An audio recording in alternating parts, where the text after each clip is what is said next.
Dalam survei tersebut dikatakan bahwa tidur itu menjadi penyebab utama terjadinya ratusan ribu kecelakaan. Jadi kenapa kita membutuhkan hormon melatonin saat tidur? Ya tidur itu kan waktu istirahat kita ya Mas. Iya, jadi waktu recovery-nya di situ. Nah, bayangkan coba kalau kita tersedak dan terbangun itu dalam satu malam itu beberapa kali, maka tidur kita kan nggak nyaman, nggak berkualitas.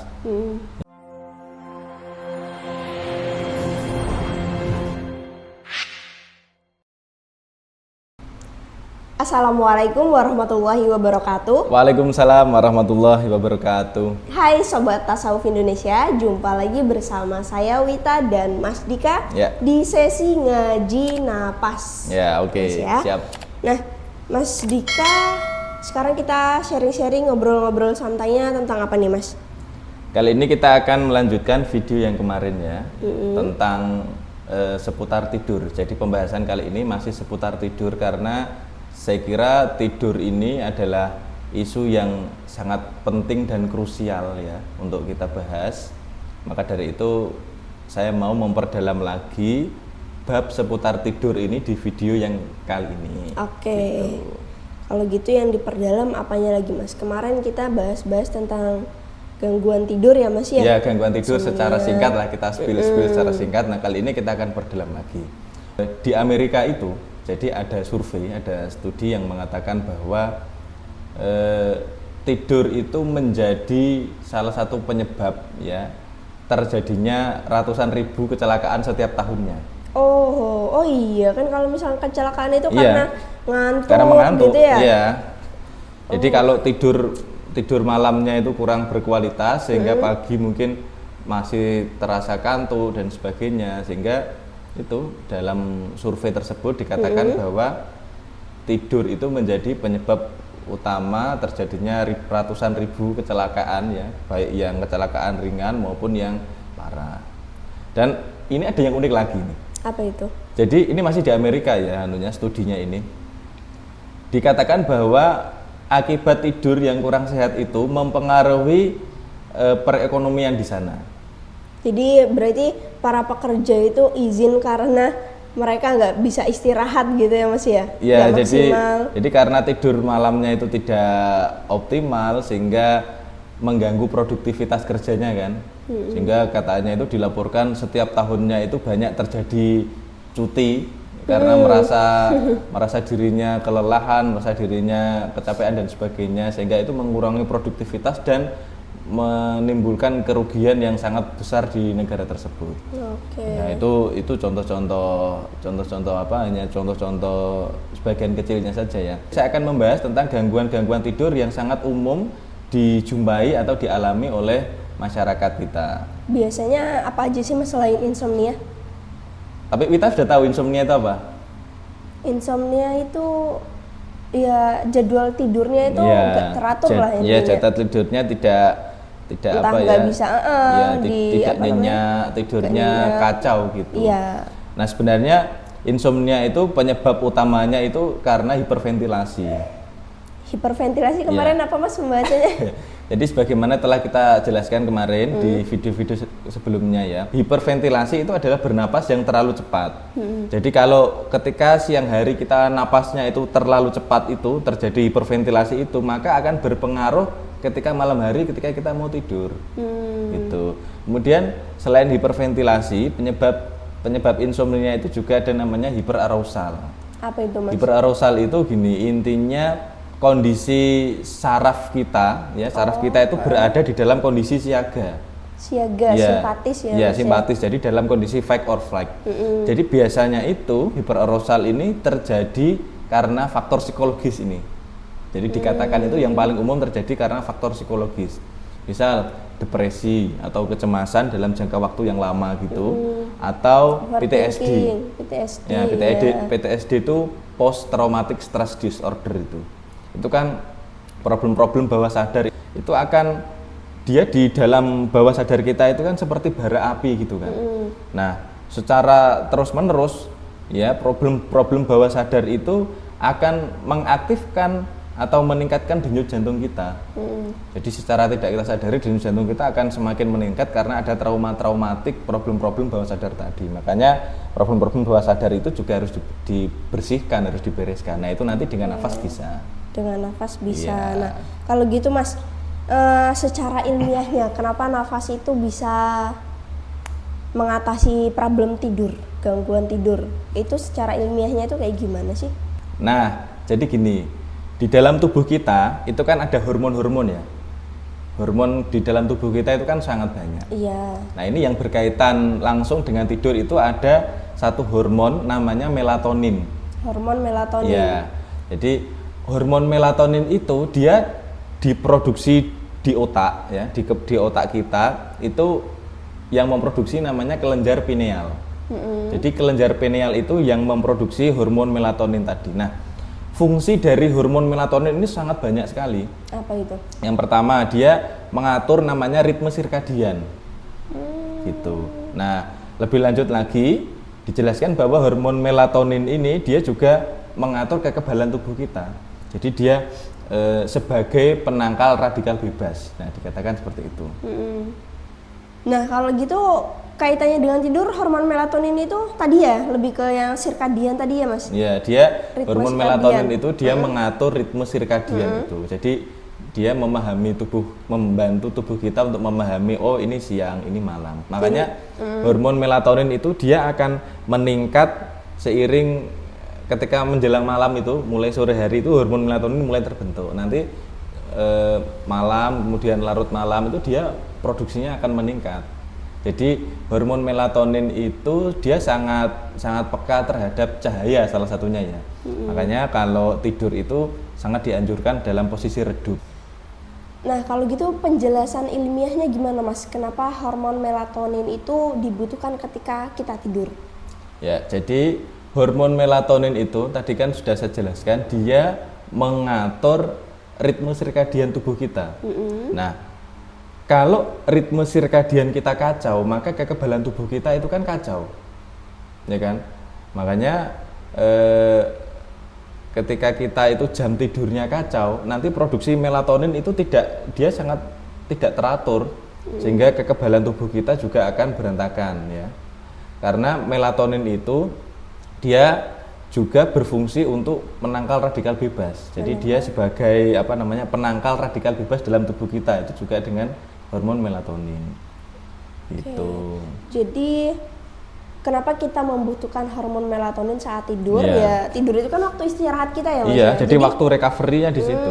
Waktu recovery dengan meningkatkan hormon melatonin. Tapi sebenarnya ya ada-ada aja ya kita tidur dengan hormon melatonin kita nggak banyak, itu akibatnya ya tidurnya nggak nyenyak. Ya akibatnya tidurnya nggak nyenyak, tidak bisa recovery sehingga bangun-bangun itu tubuh rasanya nggak nyaman, entah kepala pusing, kepala berat, badan menjadi kayak habis tidur lama malah kelelahan gitu rasanya, jadi nggak fresh gitu. Oke, kemudian hormon melatonin tadi disebutkan bahwa dia itu akan meningkat ketika waktu menjelang sudah mulai malam. Ya, jadi ketika sudah malam itu dia akan meningkat. Tapi dengan catatan dengan catatan dia meningkat kalau tidur kita berkualitas. Ya kalau kita nggak bisa tidur ya meskipun malam hari tetap melatoninnya nggak diproduksi. Nah itu ya. Berarti bisa dikatakan bahwa orang yang memiliki gangguan tidur, hormon produksi melatoninnya tidak berjalan. Kayak gitu. Kalau gitu ada penjelasan ilmiah lainnya lagi nggak Mas? Nah selanjutnya ya, kualitas tidur. Jadi apabila tidur kita tidak berkualitas tadi, dia akan mengganggu namanya osilasi otak. Apalagi itu Mas? Osilasi otak itu, jadi gelombang otak itu kan ada gamma ya, yang paling cepat itu kan gelombang gamma itu. Kemudian ada gelombang beta, kemudian gelombang lebih lambat lagi itu gelombang alfa, kemudian lambat lagi itu theta, nah, kemudian lebih dalam lagi itu delta. Delta itu ketika kita sedang mengalami deep sleep itu atau tidur yang dalam, nyenyak. Ya tidur nyenyak ya itu. Nah, ketika tidur kita itu tidak berkualitas ya karena gangguan-gangguan tadi, maka kan gelombang dalam otak kita itu kan akan kacau. Jadi harusnya sudah mau deep sleep, tiba-tiba kita mendengkur, tersedak, kita terbangun lagi. Jadi sudah gelombangnya sudah mau ke delta ini. Ternyata kita terbangun lagi sehingga balik lagi ke beta, kita terbangun. Nah, gitu terus kalau terjadi dalam sepanjang malam itu terjadi secara berulang-ulang, nah, maka kualitas tidur kita akan terganggu. Nah, tidur berkualitas itu ketika tidur kita sangat berkualitas ya, maka gelombang otak itu dari yang awalnya kita beta, kita sadar tadi, kita gelombang yang sangat cepat itu, nanti dia akan turun menjadi alfa, kemudian menjadi theta, kita semakin ngantuk dan bisa tidur lelap, produksi melatonin akan meningkat sehingga bangun-bangun tubuh menjadi segar, rileks, mau beraktivitas lebih bersemangat dan sebagainya. Bahasanya maksudnya kalau misalkan kita dalam kondisi otaknya apa tadi beta, ya kan berarti otak kita masih penuh berpikir gitu kan, nggak rileks sebenarnya. Jadi kita membutuhkan apa? Gelombang, setidaknya alfa untuk mulai rileks, untuk rileks, kemudian turun ke theta, kemudian delta kita tidur lelap. Ya kayak bahasanya kayak orang yang overthinking gitu toh, mereka kan mesti nggak bisa masuk ke nggak bisa masuk ke delta, apalagi theta gitu. Kalau orang overthinking itu kan, ya dia pikirannya berada di dalam kondisi yang waspada terus kan, ya berpikir aktif terus, gelombangnya sangat cepat itu, akan dalam kondisi beta yang sangat cepat, ya bagaimana mau bisa tidur, ya nggak bisa tidur. Dan itu tadi kayak yang kita meningkatkan hormon melatonin, kemudian mengaktifkan oksilasi otak, itu bisa dengan nafas. Bisa dengan nafas. Jadi napas-napas tertentu nanti bisa menjaga kita untuk meningkatkan melatonin. Bagaimana caranya untuk supaya gelombang otak kita menjadi lebih rileks, lebih lambat, itu bagaimana? Itu bisa nanti dengan latihan napas. Nah, kalau yang gangguan tidur apnea tadi gimana Mas penjelasannya bisa terjadi itu? Jadi sleep apnea itu terjadi ya secara singkat itu karena orang itu mendengkur. Jadi dari mendengkur, terus bisa terjadi bisa menjadi sleep apnea. Jadi mendengkur itu prosesnya kan gini, udara itu masuk melalui itu rongga sempit itu di dalam saluran pernapasan, kemudian di situ nanti akan terjadi namanya turbulensi itu. Nah, turbulensi udara itu yang mengakibatkan kita mendengkur. Nah, dan nanti lebih jauh lagi dia akan dapat menyebabkan potensi sleep apnea. Nah, mendengkur itu terjadi paling umum karena kita tidur dalam keadaan mulut terbuka atau bernapas melalui mulut itu tadi, tidak melalui hidung. Kemudian nafasnya cepat ya Mas. Nafasnya terlalu cepat, iya. Nafasnya cepat sehingga tadi terjadinya turbulensi dan mendengkur itu. Kemudian terjadi sleep apnea. Jadi kalau terjadi turbulensi di sini di di saluran pernapasan kan mendengkur tadi ya, lalu mengakibatkan henti napas. Ini sleep apnea tadi henti napas. Gitu ya. Ketika henti napas itu kan tubuh kita kan akan mengirimkan sinyal ke otak, wah ini bahaya ini, napasnya berhenti. Kemudian kita akan tubuh itu akan mengeluarkan respon tersedak. Jadi kita akan tersedak dan akhirnya kan terbangun kan. Nah, bayangkan coba kalau kita tersedak dan terbangun itu dalam satu malam itu beberapa kali, maka tidur kita kan nggak nyaman, nggak berkualitas. Ya syukur-syukur kalau itu bisa tidur lagi. Biasanya kan kalau sudah terbangun kan tidur lagi susah ya, mau tidur lagi kan susah. Jadi ya nggak berkualitas tidurnya. Oke. Dari gangguan-gangguan tidur tadi itu banyak terjadinya itu kepada siapa sih Mas?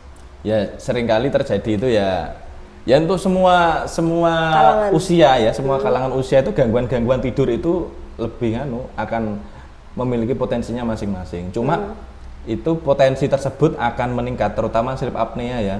Potensi terjadinya sleep apnea itu meningkat seiring dengan bertambahnya usia. Jadi ada survei penelitian itu mengatakan seiring usia itu bertambah maka potensi sleep apnea itu semakin meningkat. Gitu. Ya makanya supaya tidak meningkat ya kita harus memperbaiki cara kita tidur sejak sedini mungkin. Nah sedini, jadi jangan menunggu masih usia muda, masih fit kayak gini, ntar aja belajarnya kalau udah usia ke atas. Ya kayak kalau sudah lanjut usia kita baru menyadari, ya syukur kalau sadar, ya kalau enggak ya. Toh maksudnya ketika kita sudah berusia, udah lanjut usia juga, ketika kita baru memulai, itu kan butuh waktu lama juga ya Mas, untuk membiasakan tubuh kita bernafas secara baik dan benar. Iya, karena apa namanya, tubuh itu kan ibaratnya selang itu kan sudah sangat kaku ya, sudah nggak elastis lagi. Ibarat tubuh itu sudah nggak elastis, kalau mau belajar ya bisa, tapi kan butuh waktu dan pendampingan yang lebih intens. Konsistennya. Jadi buat teman-teman yang masih yang masih di usia muda nih ya, dianjurkan juga untuk berlatih ini ya Mas. Berarti tipsnya apa nih Mas? Nah, ini tips untuk teman-teman ya, kalau mau supaya itu tidurnya lebih berkualitas ya. Nah, yang pertama itu sering-sering berlatih tentunya ya. Jadi ketika siang hari itu harus sering melatih untuk napas lambat dalam itu. Ya paling tidak minimal 15 menit. Minimal 15 menit. Jadi minimal 15 menit teman-teman berlatih napas lambat dalam itu. Nah, kemudian selanjutnya tips yang kedua adalah ketika tidur itu kalau saya biasanya pakai plaster. Jadi ada plaster khusus gitu yang bisa kita pakai untuk tidur. Ya. Itu buat gimana itu plasternya digunakan di mana itu Mas? Ya di mulut. Oh, di mulut supaya jadi ditempel di mulut gini supaya kita ketika tidur mulutnya nggak terbuka. Sehingga bernapas tetap melalui hidung. Tapi itu bahaya nggak Mas kalau untuk hidung kita misalkan lagi pilek terus lagi tersumbat saluran hidungnya?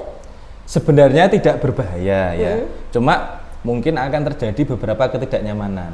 Oke, tapi kayaknya kalau misalkan kita lagi flu atau hidungnya tersumbat juga ya kayaknya tetap butuh juga deh Mas. Maksudnya dalam pengalaman saya kalau hidung tersumbat kita tetap harus pakai nafas hidung. Soalnya ntar itu apalagi kayak nafas pelan dalam terus atau kita menahan nafas. Ntar itu akan sedikit-sedikit akan lega gitu. Dari pengalaman saya sih Mas. Iya, memang seperti itu. Jadi ketika kita flu itu sebenarnya memang tetap harus bernapas melalui hidung. Ketika kita flu dan kita bernapas melalui hidung, apalagi nanti menahan napas itu sebenarnya sangat bagus untuk meningkatkan itu namanya kadar CO2 di dalam darah kita. Nah, kalau kadar CO2 dalam meningkatkan pembuluh darahnya lebih melebar ya, sehingga sumbatannya bisa berkurang. Gitu. Nah, ini yang ketiga terakhir ya, atau terakhir ini tips terakhir yang bisa teman-teman praktekkan. Nah, itu namanya ada meningkatkan skor BOLT. BOLT itu Body Oxygen Level Test. Jadi itu adalah gini, seberapa kuat kita menahan napas setelah kita menghembuskan napas. Ya mungkin BOLT ini bisa kita bahas di video selanjutnya ya. Nah, itu dikatakan di beberapa penelitian bahwa ketika skor BOLT kita meningkat, nah itu berarti bisa dijadikan salah satu indikator kesehatan tubuh kita, fisik kita semakin membaik. Kalau nggak salah pernah dengar juga skor BOLT ini digunakan juga dalam pelatihan militer gitu ya Mas ya? Iya, jadi beberapa militer di negara-negara barat itu menggunakan skor BOLT ini untuk kapasitas fisik para itu militernya gitu. Jadi meningkatkan skor BOLT ini nanti akan menjadi topik bahasan juga yang sangat penting. Ini insya Allah kita akan bahas di video-video yang selanjutnya. Oke, nah baik teman-teman. Jadi tipsnya ya balik lagi yang sering kita bahas yaitu bernafas tentunya melalui hidung dengan pelan, sedikit dan dalam atau lambat, sedikit dan dalam. Nah, jangan bosan-bosan untuk selalu mendengar tips seperti itu karena dasarnya memang itu ya. Ya memang dasarnya itu. Dasarnya memang itu. Jadi bukannya kok tipsnya itu melulu sih, nggak ada tips-tips yang lain. Itu dasar teknik pernafasan.